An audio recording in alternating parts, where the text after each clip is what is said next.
That's not a comic book. Now that's a comic book.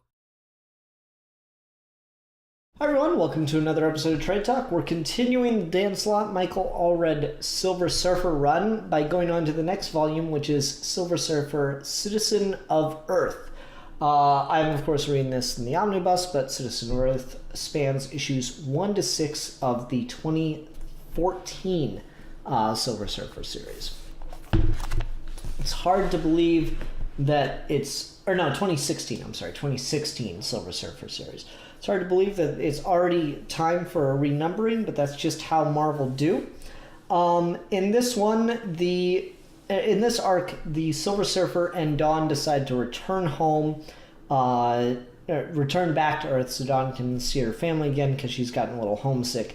It has just a dynamite opening where Dawn's father is told by her sister to quit watching the news because it's not like if Dawn's going to come back, she's going to show up there.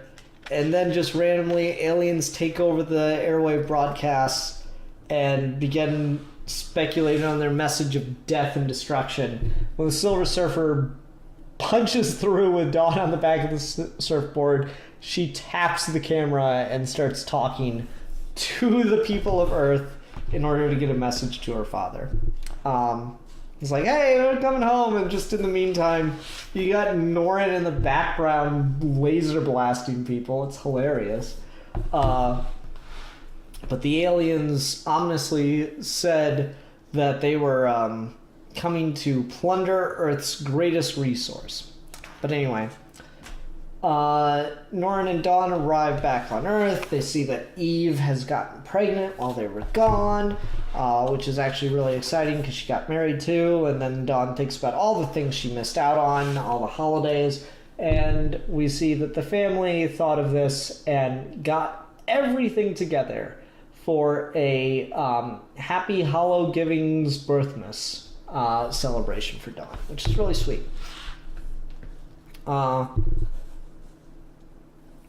Anyway, they celebrate, but then suddenly, as the night goes on, movies stop playing, books start leaving, no one can remember stuff, art's falling away from the canvas. Neat little shout out to Madman, Mike Allred's creator-owned series. And the aliens from earlier have stolen all of Earth's culture, its greatest resource. Dynamite moment. And then they've tapped into the power of what they've stolen to fight Norrin, combating him with the strength of every protagonist ever. And this is a special panel right here. Alright, so we got Tron, Harry Potter, Morpheus, Doctor Who, James Bond, and The Bride. Not sure who the ninja is in the background. That's great.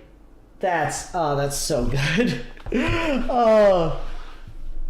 So they start fighting, and Dawn can't remember all of these heroes, but she knows something's familiar about them. And I just love these panels because you get to see all the references. There's RoboCop, Willy Wonka, Ula. That's super fun. Anyway, she realizes that the people that Norrin is fighting can't hurt them because they've always been there for her. And that even if they are just aliens in the guises of these characters, that they are now part of those characters, and the characters themselves know that they are there for the people, not to hurt them. And so they realize that and give up their struggle, giving Earth back its culture. But then that foreshadows the next story arc, why did these people come to steal our culture? It's because it's about to be wiped out. Who's it going to be wiped out by? Dun dun dun. And that's when we get a flashback in the next issue to Zen-La and how exploration and astronauts and all that kind of stuff, cosmonauts, were not allowed because they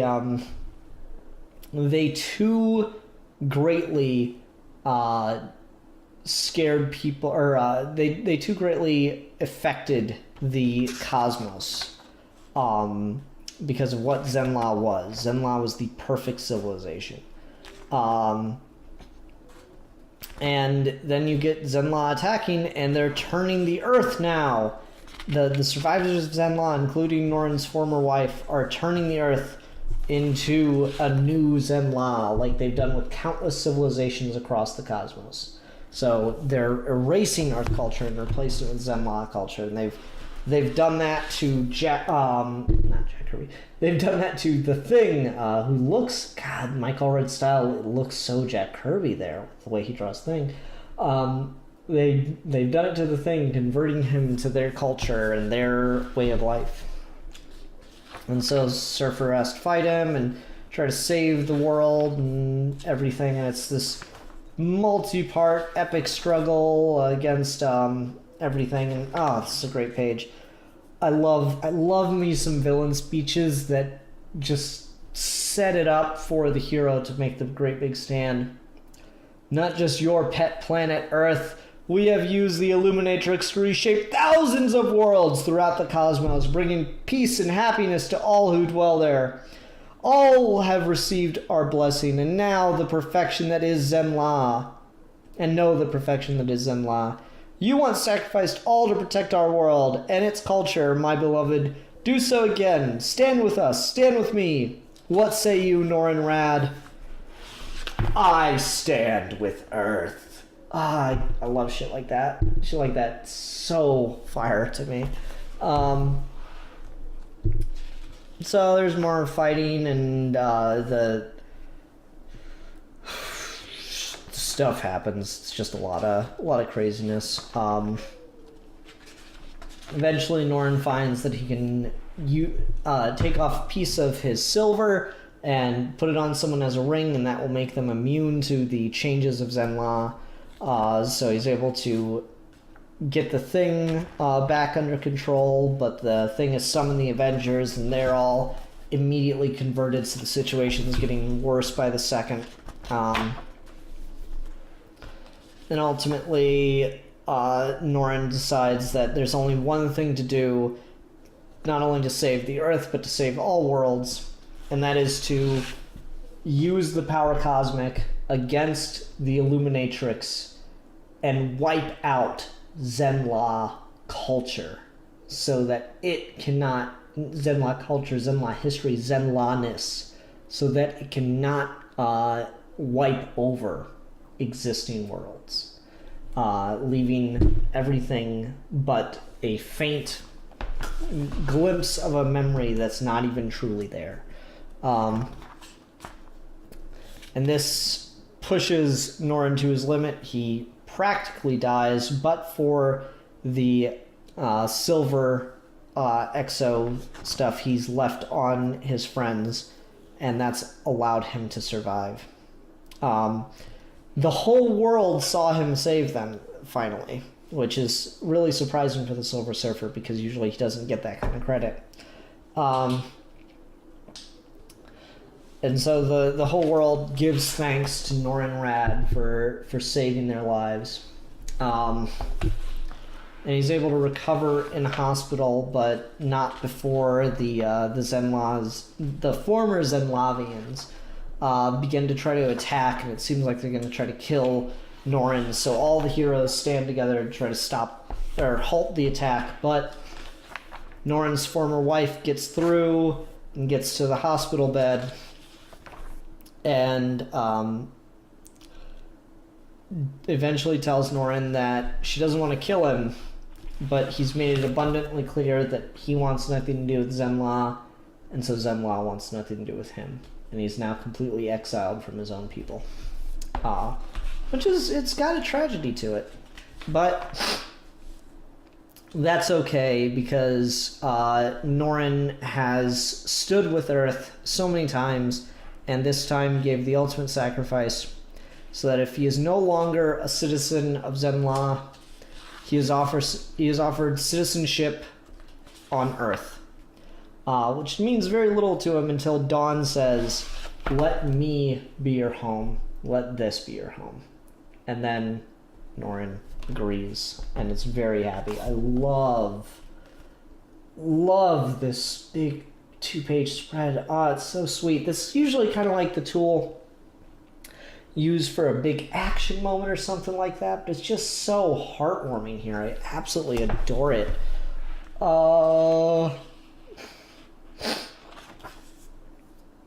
And then we get some antics with Norrin on Earth.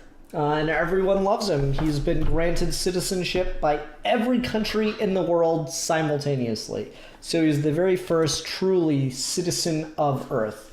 He goes to a baseball game and signs the baseball for the players. He goes to a performance of Hamilton, and the actors tell him what a pleasure it was to perform for him. He's autographing every single piece of Earth culture and memorabilia since he saved it all. And he's not ready for it. He's always been a bit lonely. He's always been a bit, bitter that he doesn't get, any kind of admiration. But now it's all coming at once, and it's overwhelming him. And he doesn't feel like he deserves it. Then he finally finds one person who's not happy with him, and that's because the old Fantastic Four comics, which in the Marvel Universe, and I did not know this, I think this is fantastic. In the Marvel Universe, there are Fantastic Four comics because Reed Richards chronicles his adventures with his friends and family and sends them to a comics publisher to draw up and sell. I think that's great. So this kid with these old Fantastic Four comics says that Norrin ruined them because by removing Zenla culture, he removed every remnant of it. So even the old comics now don't truly show what Zenla looked like. It's just white clothing everywhere. It's kind of crazy. Lots of stuff happens. Norrin fights the Nick Fury on the moon. God, that's the dumbest shit. And talks to Dawn about her mother and all the maybes, all the could-bes. And then offers to find her mother for her. Apparently, we've all kind of been under the impression, I feel it was very firmly implied that Dawn's mother died. But Dawn in this issue reveals that no, her mother left. Just left her family and never said a word. So Norrin uses a stray hair from an old hairbrush of Dawn's mother and tracks her halfway across the country to San Francisco, and just shows up at the back window, and Dawn's freaking out because Norrin just doesn't get why this kind of thing is a problem to do without asking. Meanwhile, there's a whole thing with a squid and stuff. It's just the B plot, really. There's cephalopods that take on the form of your greatest fear, and Peter Parker, billionaire, is investigating them and surprised by their existence. So that's the B plot. That's kind of summing everything up and yada yada yada yada yada. Dawn talks with her mother and says, I was the girl on the TV that was talking in front of all the aliens getting beat up, and here's all my adventuring that I've been doing, yada yada yada yada yada. And meanwhile, Spider-Man and Silver Surfer team up. Love Mike Allred Spider-Man. Looks great. This just doesn't really have much to do with what's going on. It's all the greatest fears. So there's the literalized subtext that comic books do really well as Dawn confronts one of her greatest fears, which is meeting her mother again, and all the questions she's had. In any case, Dawn has to go and help defeat all the bad guys and save Norrin. But In order to do so, she puts herself at risk and loses a lot of blood, and they've got to get her a blood transfusion. Dawn needs O negative blood, which is exceptionally rare, and so they're looking for someone to donate. And then she sees her mother just off in the distance as she's about to black out, turn and walk away from her daughter in need. So that's a pretty shitty way to leave that relationship. Dawn wakes up in a hospital getting a blood donation from her sister because Norton flew her halfway around the country. They seem to be waiting for Dawn to wake up before they eat. Dawn wakes up and doesn't even want to say goodbye, doesn't want to do anything, just wants to go off into space. And so Norton takes her without really a second's thought, as Dawn replicates what her mother did, to an extent.